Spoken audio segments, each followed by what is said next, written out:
Good morning, Jimmy from the Anonymous program. I want to say thanks to everybody who started up with me yesterday. I can't stress to every one of us enough that communications are what's going to save us right now. Everything that's going on, it's I'm trying to make the most of it by staying in contact.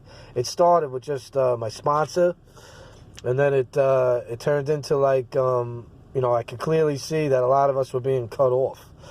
I've been on the phone all day the last week, pretty much, especially the last 2 days since the room's closed. And I can basically say that I'm staying sober today. I know why, I know how, I know my higher power and me have an understanding, and this is part of how I do it. I was thinking maybe we rally each other at home base, the pit, at headquarters. I do have the lists almost finished. I know you guys were asking to be put on them, and also there was a few requests for these good lists.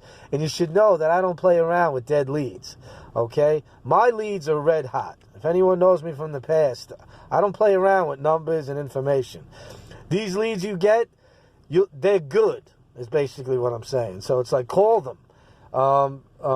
We need to communicate. If you're not a phone person, become one.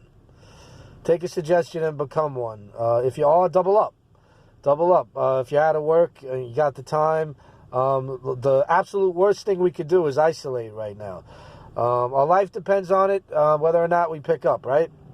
There's a way to do it. Although the game and the world is changing, the mission hasn't. I don't read personally enough. I couldn't see the first year, but lately I have, between the daily reflections and everything. But I'm going to start reading today. What better time than the present? Reach out to others. You got numbers of your closest friends and your family. Give them a call. Check on them. It'll occupy some time, but you'll feel better if you haven't been doing it already. Now, the suggestions I get about the Zoom app, they're terrific. I've been getting them all day long, though. I know about the Zoom app. I've been on it. I'm on it. Here's the thing, though. A lot of the people I know, especially the older crowd, have the flip phones, and they have they don't know how to get on the app. So this is like their lifeline, the phone and the text. So it's like I'm trying to get everyone the numbers at the pit to start. I miss Danny. I miss Raymond. You know what I mean? I wish I knew how those guys were doing. I'm trying to find Danny. I think I got his number. Maybe one of you guys do. But it's like, I don't know. It's like I was talking to my guy Kenny this morning. We were talking about just like in Alaska, there's no rooms. You know what I mean? I don't think there ever was. And they stay sober, I think, by mail, communicating. They don't have phones either, some of those people, in the igloos or something. So it's like, how do they do it? They communicate. They send out mailers, Kenny was telling me, about as simple communication strategy as you can get. I have no problem picking up the phone. I have no problem making phone calls when I run into anything, when I run into whatever it is, the unknown now. So I'm staying in touch with my sponsorship. I got a committee. I don't know about you guys. But the bottom line today is, what are we going to do about this? I start the YouTube channel. It is going to be good for me. And I know you guys might get a kick out of it too. That's great. But, I'm not doing half measures today is basically what I'm saying. I'd say if you want to volunteer your number for one of those lists, leave a comment below. Send the channel to somebody else if you think it's good.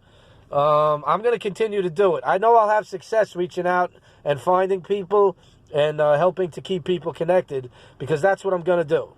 You want to be part of it? You want to help me with it? That'd be awesome, because I love all you guys over at headquarters.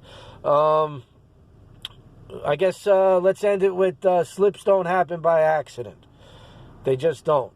Do we want to stay sober today, or don't we? That's the question. Step one. From what I've learned in its simplicity, what do I really want? It hasn't changed. I want to die clean and sober. That's what I want.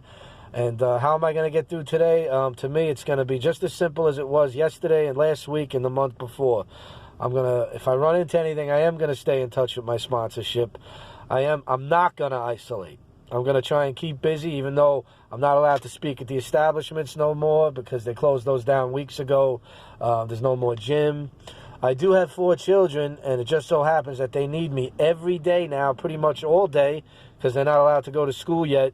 So I've been pouring myself into them, to my family, to my friends. And as much as I have problems, I minimize those because I'm good. I really am. You know, my friend Billy talks about worrying, how we suffer. Well, he's right. He's right. He talks about how if we worry and nothing happens, we still suffered. And then we suffer twice if something does happen. So I'm not going to waste my time or energy worrying. I'm going to push forward even now. What is this, the apocalypse? What if it really was the apocalypse? What if it really was the apocalypse? What are we going to do? I'll tell you what I'm going to do. I'm going to pour my life into my children, to my friends, and those around me in need. That's what I'm going to do. And I'm going to keep my phone line open 24 hours. I'll do whatever I can for the next guy right now. I don't want to see anybody go down. Okay? So if it's up to me, no one will. But it's not up to me. It's actually up to you. But help me. I'm trying to keep everything.